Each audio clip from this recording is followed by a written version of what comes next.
Okay, I'm gonna pronounce this name, and you gotta tell me. I've been practicing it for the last 2 days because I want to make sure it's important to pronounce names. Dr.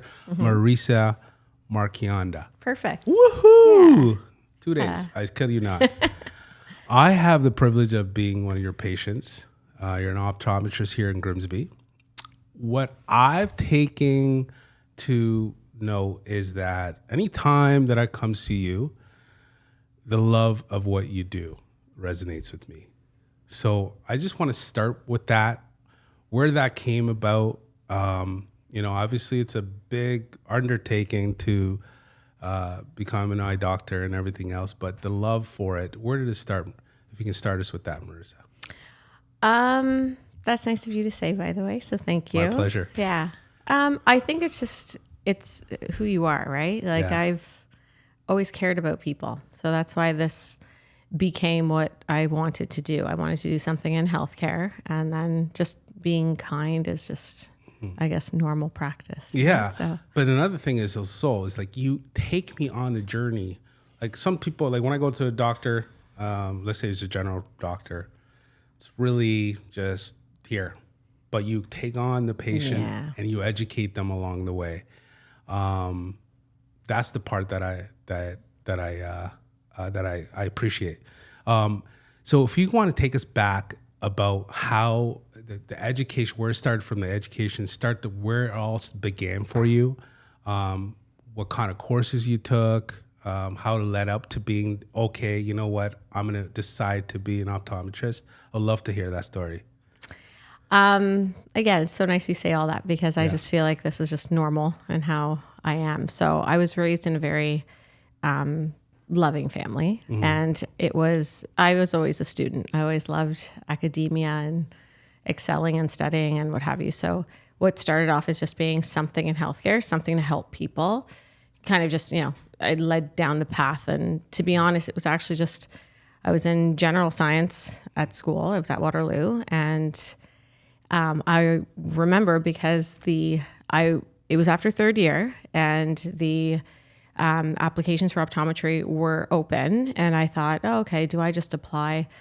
I had one more year to apply to medicine if I hadn't gotten in, and I remember my dad saying, well, just apply. And I said, well, it's $50 to do the application or the exam or what it was, and the entrance exam actually.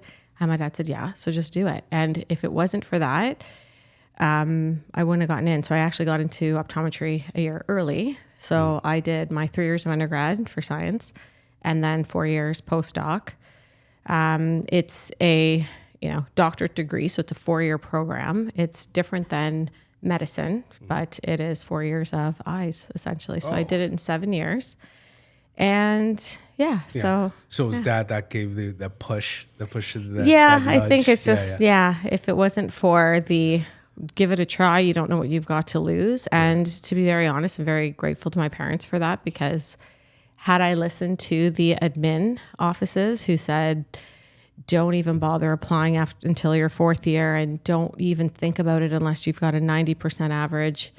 And I didn't. I was probably 86. I wasn't 90s like some of my classmates. But what's ironic is when we finished, even though I may not have been the top of my class, when it came down to it, the awards given for like personability, the clinical type of awards were given to me. So that was nice. Yeah. And you know what? That entrapment of other people's opinion. Yeah. Such a pivotal time. For me, it was in high school. There was career guidance as well, like that we would approach. And I've had that same conversation, and it usually is to what they think of what you're supposed to do. And a part of that, you had to make a choice to ignore that. What made you do that? So it's funny you say that, because I actually wanted to go into architecture. Oh. And that was my first love. I still to this day love to draw and design and what have you. But I didn't know that. Yeah. That's cool. Yeah. And then the love for fitness and nutrition and that. So that was also another avenue. So when you're at that age where you think I can do a lot of things, but what am I supposed to do for the rest of my life?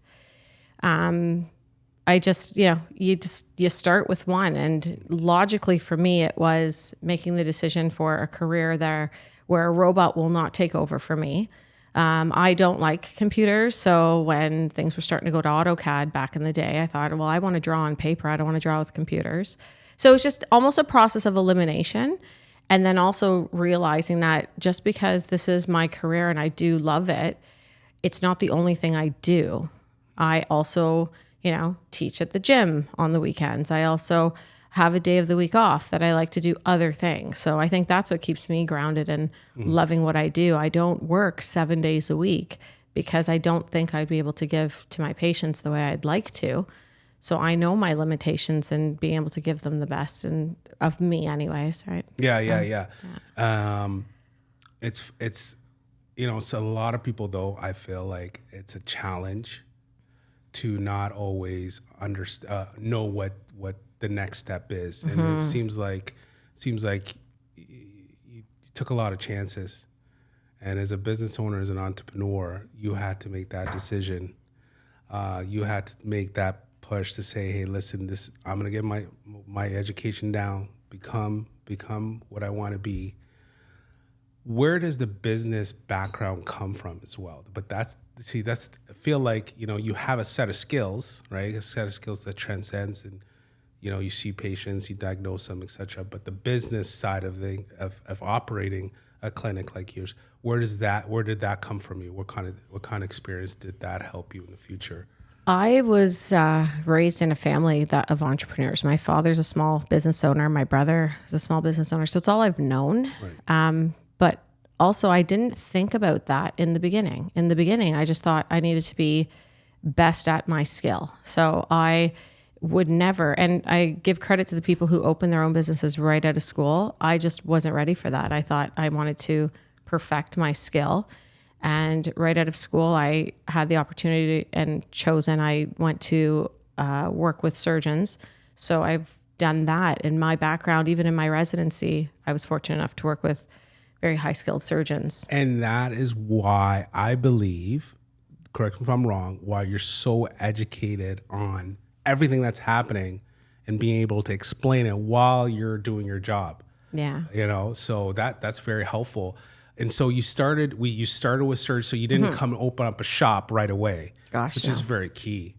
I didn't want to. I again wanted to perfect, like I said, all of our and working with amongst surgeons and colleagues in bigger practices with all the high tech equipment. Yeah. I did it for years, and then explored different avenues of optometry and different business models that different offices offered, and I happened to sort of move around and ended up now, it's been 19 years that I've graduated, but it was only 7 years ago that I found the property and thought, okay, this is what we're going to do. And honestly, it still wasn't part of my plan. I never thought, if you'd asked me, 10 years ago, are you going to open up your own practice? I would have said probably not, because I like to do too many other things and I wasn't settled. And so, when the property came available, the opportunity was there. So I went with it.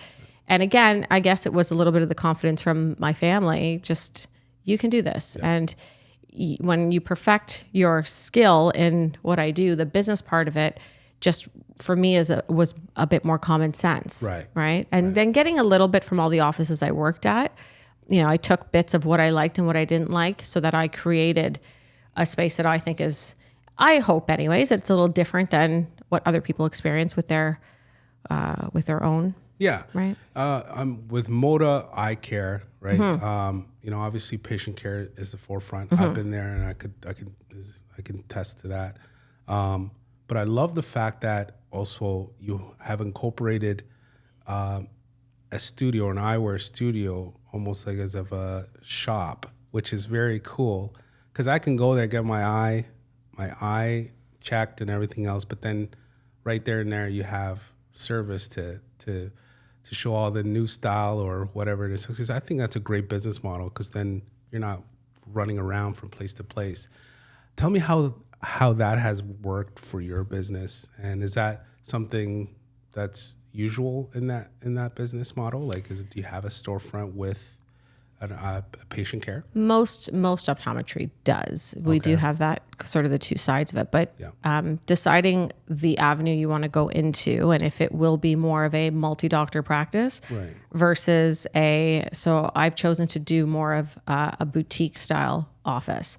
Thank you for saying that, because primary care is obviously, like, bar none, the number one priority. But why not have good eye care, but then have something look good and make you feel good? And the fashion of eyewear and quality of lenses. I mean, I'm big on quality. So when you, have an expectation, people have an expectation of me and I only deliver what is, I feel, my best. Why couldn't people walk around with a frame that they feel confident with, or vision that, with a lens that they've never had before? So 100%. Yeah. I really, I think that just makes sense to me. Now, the name Moda, can you tell me what that means? Because you picked some of the nicest and coolest, and we'll talk about cultural too, but what is that, Moda? I wanted something that had a little bit of an Italian, obviously, connotation to it, but I had to pick a word that was, sort of simplified. And I remember sitting around the table on a Sunday night with my family, and we were writing down a bunch of names, and some of the names that we came up with, it was like, no, that's too Italian. No one will be able to pronounce that. So I thought, okay, what's a simple name that kind of gets to the point? And Moda means fashion in Italian. Okay. And I was actually quite shocked when, searching for the business name, and my lawyer's like, it's available. I thought, okay. Yeah. So, to take a bit of why not make, the eyewear industry something fashionable, not just functional. Functional is obviously important. It's why not make it both? Right. Right. Did you have a bit of a say in the design of your shop as well? I drew it. I did. I thought and so. Designed it. Yeah, I drew it. My brother executed it, but I drew it all. And so that was fun. That's my enjoyment. And obviously, because you mentioned architects, right? Yeah. So I wanted to ask you, because I think we went through, all of us as business owners, some there are essential services. I want to talk about how you overcame during COVID, because I know there was a lot of restrictions, and not what you did in a practical sense, but from the mindset. What was it that you had to tell yourself and prep yourself to come out of COVID? Because there was a lot of shutdowns, there was a lot of openings, and to keep it going, to keep the ship going. You know? It was the first time in my life where I felt like I didn't have control.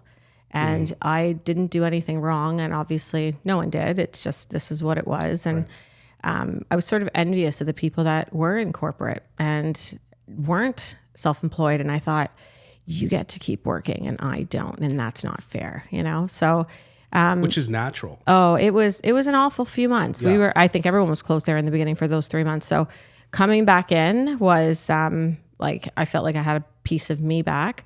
During those 3 months, though, the opinions of others, you should sell online, you should, start an e-commerce, et cetera, et cetera. And I thought, no, the whole point of Moda is service, and we're going to have to ride this out. So that's what we did. And, anticipating when we came back that if we had to work Sundays, we'd work Sundays. And I have a great, great team. My girls at Moda are so wonderful that they were all alongside with me. And You know what? I remember that pivot to go digital was like the answer. It was like the answer for everybody. But what you're saying is you didn't buy into it because your business model has always been belly to belly. Yeah. Come on in, let's talk, let's serve. So good on you to kind of ignore that, and everything's fine now, but it was hard because you get the opinions of others, but at the end of the day, it's a small community that I wanted to bring together. And, it is only me. I don't have associates, and maybe one day that would be, but I like the fact that when people come in, we know who they are. They know the girls, they know me. It's just very sort of family. And I thought, if I go online, it's not what I want. The connection is lost. Right. And I really value the connection with patients, and that's why I wrote it out, and thankfully it worked out. So, yeah. And then what I found it very cool too is you didn't pivot into digital, the digital business model, but then you pivoted to opening up Quattro, which is, first of all, a very unique experience. It's a spa. I don't have the verbiage to explain exactly. It's not the usual manly place to, but I do go. I gotta go clean up, and you guys do a good job. But can you just tell us a little bit more about Quattro and what that is all about? So we call it a studio because it is a little different than a typical sort of day spa, if you will. And I had the opportunity because, again, with COVID, I had a property that, tenants left and was otherwise vacant. And I thought, no, this might be something now to venture into after, working in eyes. And of course, that's still my number one, is being with optometry and eyes. But I thought I have the opportunity to build something and let someone else run it. And again, have a space for the community to come together. Right. And where you can come in, everyone sort of knows everyone. You have a nice, local glass of wine. You get to share. I just wanted to build somewhere for people to come together. And especially after COVID and all the, separations, I thought, let's do this. It was a huge risk. And I have had many people kind of comment on their opinions of it. And I thought, at the end of the day, our day-to-day life is so important that this shouldn't be called work. Yeah. We should just enjoy what we do. So, well, the details of that studio needs to be explained because it's not your usual spa or studio in this case. Can you tell me about the bowl that I put my feet in? the comfortables. Yeah, what is that? And there's I think there's health benefits to that as well. Can you explain that? That was pretty cool. I mean, besides the hypoallergenic part of it, there's aromatherapies that the girls use specific oils for people. But those are Egyptian copper bowls that I ordered from Egypt. And I wanted, again, to make it a very personable, different experience for having, care for your feet, care for your hands. It's not just about feeling good. This is important too, especially for, diabetics. We're on our feet all the time, healthcare workers. So all these little aspects, I thought, you know what? We need to take care of ourselves from, head to toe. Why not create a space where not only can you come in and have the service done, but you actually get to enjoy the company of who's doing your service. You might, meet your neighbor from down the street who happened to be there at the same time. Support the local wineries because, again, I'm very big on supporting local and bringing the community together. So the wines and the spirits and the beer is all from the local and then at the same businesses. time, I also seen like small businesses that make bracelets. And I noticed that you're supporting those folks as well. I've been there a couple of times. Obviously, my wife, my daughter, and my mother-in-law go there as well, and it's a great experience and a great environment. That is not replicated. I don't think. I've never seen that done. So where did that come from? Like where did that business idea?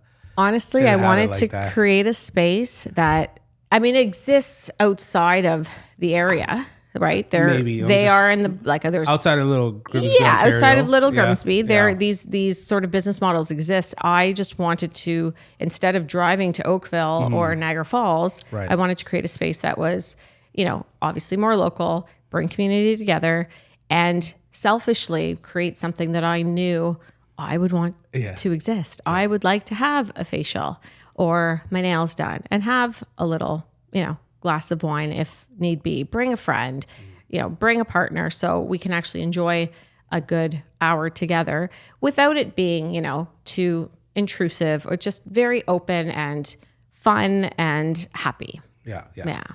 And as someone that's a decision maker in your business, managing in general, managing your business itself and the people, what's your take on that? What advice can you give? I'm not alone. If I did this, there's no way. I have a team that has, my girls at Moda have been hugely supportive through this opening with Quattro, and you can't do it alone. It's not possible. So besides the support from them and the long hours from everyone, That's the way they believe in it as well. I think that's the important thing, is that they know that this is a great sort of place to bring people together. Right. So Beautiful. I couldn't do it alone. Yeah. Yeah. And also, I do know that from time to time, there is going to be decisions to either scale or to pull back. Mm-hmm. Who are you making those decisions with? Is it just you? Is it Dr. Marisa? No, it can't be. It really is what we're seeing, what we're seeing, what people are asking for, what people want. Yeah. And where the energy is. If there is more energy in one area than another, then we're going to go with it. Right? Again, the whole purpose is I want to make people happy. So if they want something and my vision is something else, I'm going to have to actually think about that and try to create what would make everybody happy. Mm-hmm. Right? So it's awesome. That's awesome. And as far as your product line, mm-hmm. how often are you cycling through? Like fashion, that feels like it's like the next big story. I feel like the next new line. How often are you cycling through your glass offerings? Like, is there a seasonal thing? How does that all work? Interesting you say that, because you're right. There are trends in every industry, I guess. And I have relationships with these reps and these, lines, these frame lines, these fashion lines. So if at the time, there's a new one that comes out, or very loyal to my reps, if they see that their line is not going in a direction for that season that sort of is what's on par with what we want, mm-hmm. then, they take a step back for the season, and the next season we might see some more trends that we like. So, because those conversions are very important, right? If they're sitting there and they're not converting, so you're doing your homework on top of that. You have to. Really? I mean, this is continuing education all the time. So besides going to seminars, conferences, meeting with colleagues, and just sort of keeping up with what is, what the demand is. Right. So that's a whole job itself. It is, and like a buyer, like almost like a untitled or unpaid duty. It's a collaboration. All the girls that are with me that day, whoever's working the day with me, will kind of try every single one on. Right. I've actually had feedback from some of the reps saying that I'm still one of the last optometrists that still get involved with the choosing. And I said, well, it's important to me because I want to make sure that's very important. Yeah. I think so. I what they think is their top seller may not be their top seller in this area. So especially with the girls, we see what people are asking for. We see what the more sort of, more popular colors, let's say, would be, or shapes, or ones that are not, very popular, or those are the ones we would kind of go with. And it seems to be working out. And what kind of brands are you carrying? What kind of lines? Like, I know I've gotten a few Tom Fords from you, but like, is there other ones that you guys have? I try to go with, again, the independent lines, supporting the smaller guys, if you will. Yeah. So I'm big on where they're made and their craftsmanship. So most of them made in Italy and France, Denmark. These are different quality frames. They're not sort of cookie cutter ones that you may see. So a lot of the lines are actually not familiar names to people. There's Tree Eyewear, there's GG Studios, Blackfin. People would recognize more familiar names like Prada, Versace. These are fashion designers making eyewear, Tiffany, for example, which are great. But then there's the independent lines that don't make fashion, clothing, let's say. So Blackfin and LA Eyeworks, but they've been well known in the industry for eyewear for so long. And so the quality behind them is noticeable when you're holding the frame. And I mimic that too with Quattro. I use polishes that come from New York. The cuticle oil comes from the UK. I've done my research to find out what is the better quality. And again, at a price point that's affordable, but the quality for me has to be bar none the best. And something that stands out. You know, when I get something, I want it to be different. I don't want to have what everyone else has. There's a lot of more work involved. I mean, maybe I don't see it as that. I just see it as it's what I want. And so I think of it in that sense. I simplify it that I want something that I can't find anywhere else. So, well, let me tell you something. Aside to the product line that you have and etc., I've never went to a shop like yours where I can go make an appointment. Sometimes I just get a call where you can fix my glasses right there on the spot, which is so helpful sometimes. Like right there on the spot, you got your associates doing their thing, and is that something that you, as an add-on, or that you've kind of trained your staff to do, or is it? So I was trained, lucky enough, while I was in school, summers off, I worked with my optometrist who was a trained optician and trained me. So I do have the background that I was able to transfer that to the girls. So they are optical assistants and trained as if they were opticians. So they are very confident with. Man, it's so convenient. It is, and important. Yeah. So I don't need to be pulled out of my room to adjust a frame when the girls have now been trained and feel comfortable enough to do it. You do a great job. And to me, that's part of the service. I mean, you don't just come in, buy a pair of glasses. If they break, we say, well, that's on you now. No, we warranty. I stand by everything. And if we're not able to fix it, I'll figure out a way to do something to, sort of make it work. It's family. I mean, we're here to help each other in life. So to me, that's what's most important. So perfect. And I wanted to talk to you about, as a woman, business owner, woman in leadership. What's your thoughts on that? Because I think that, this is a space where other young ladies that are looking up to becoming a business owner themselves, it's great to see, right? It's great to see. Do you do anything as far as to promote that, or and just put that out there to be an example? When you say it, I don't see it as that, right? I see it as I think you should. You do the best you can, and I've had the odd, sort of patient kind of reach out and say, maybe this is what I want to do. What should I do? And I guess my only advice is just, it'll choose you. You don't choose it. And, you know that if you love it, that's what the passion is. And you'll be better at what you're passionate about. You can't do something that you don't love to do. I love doing my work as an optometrist, but I also love teaching fitness classes on the weekend. And I also love spending time with my family. So you have to have that, or else, at least that's my opinion. Other people may feel differently, but it's great. What keeps me, it's life. Yeah. Right. Yeah. So where do you teach? Where do you teach fitness? Good Life. Oh, good. Oh. Spinning. You didn't know that, I did not know that. I've been doing it for like 11 years. Wow. Yeah. I had no idea. Yeah.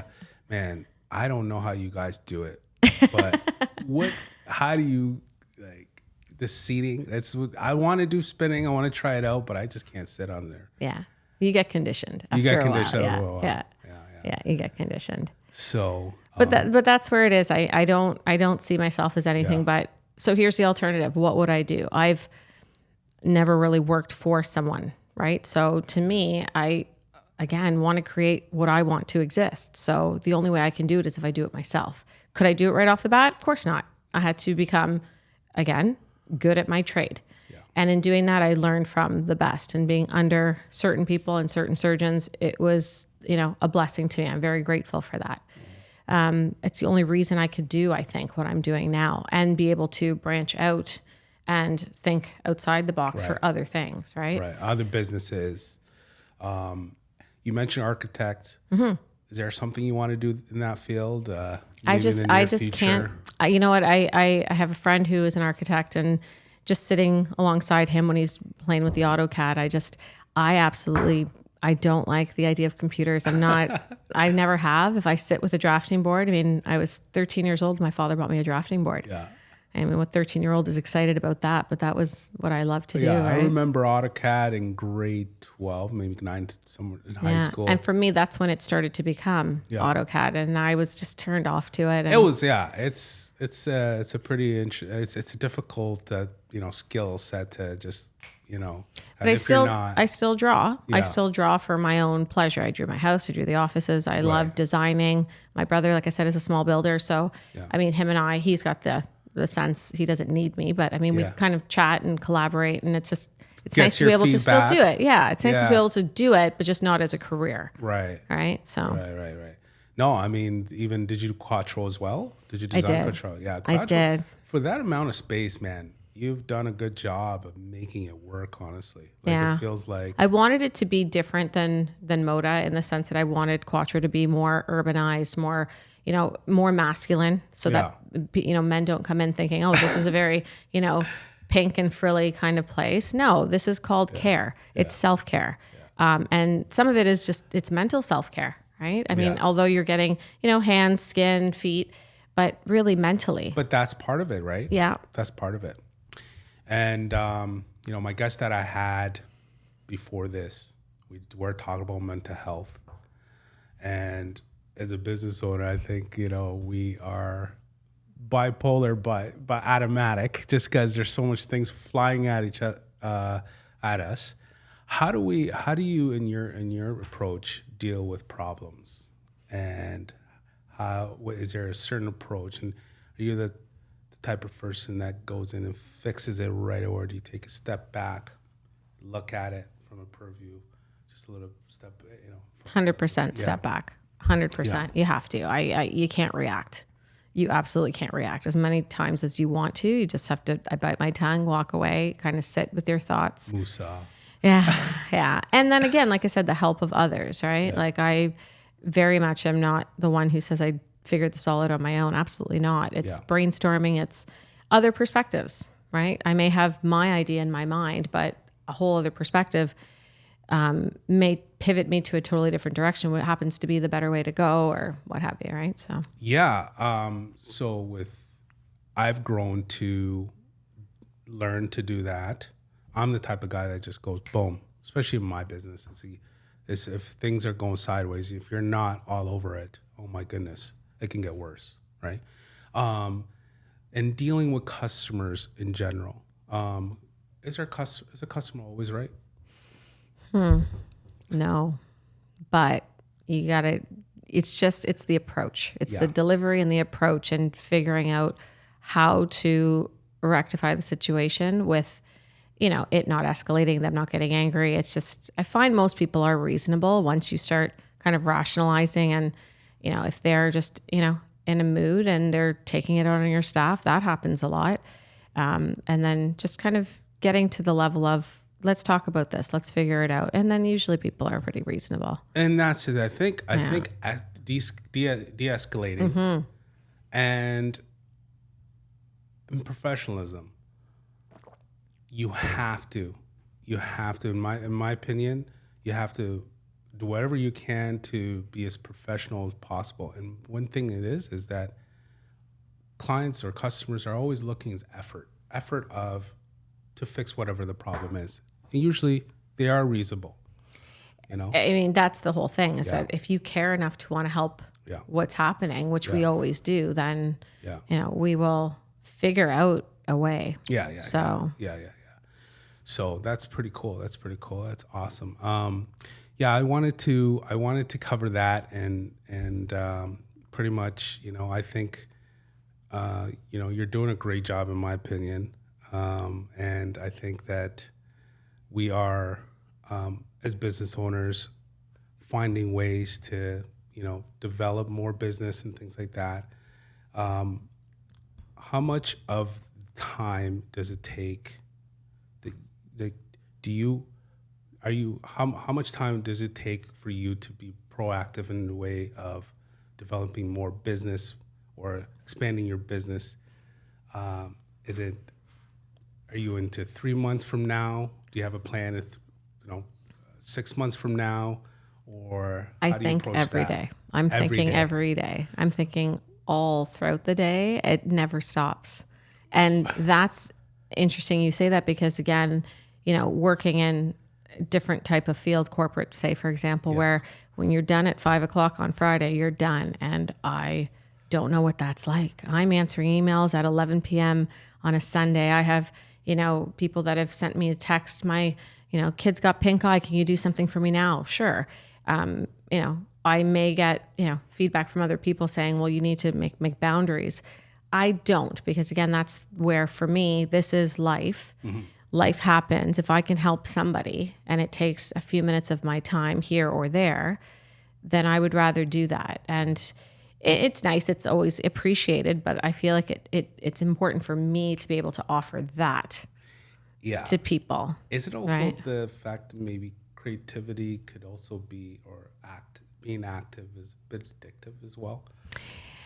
I like doing it. Yeah. Right? I like doing it. So it never stops. Like, this is always kind of going. Yeah. And I don't know how else to be. This is just normal for me to keep trying to grow and create this space. Like I said, not just for, clients, patients, friends, customers, whoever you call them, but for the girls. Like, this is, we are at work more than we are at home. Mm-hmm. So I don't want to call it work. I want everyone to get along. It's so important for me that there's no drama, that they have each other's back. Half the time I show up, I don't know if someone's kid's sick and this person took, and they all discussed it amongst themselves, and they can do it on their own because I've given them the freedom to do that.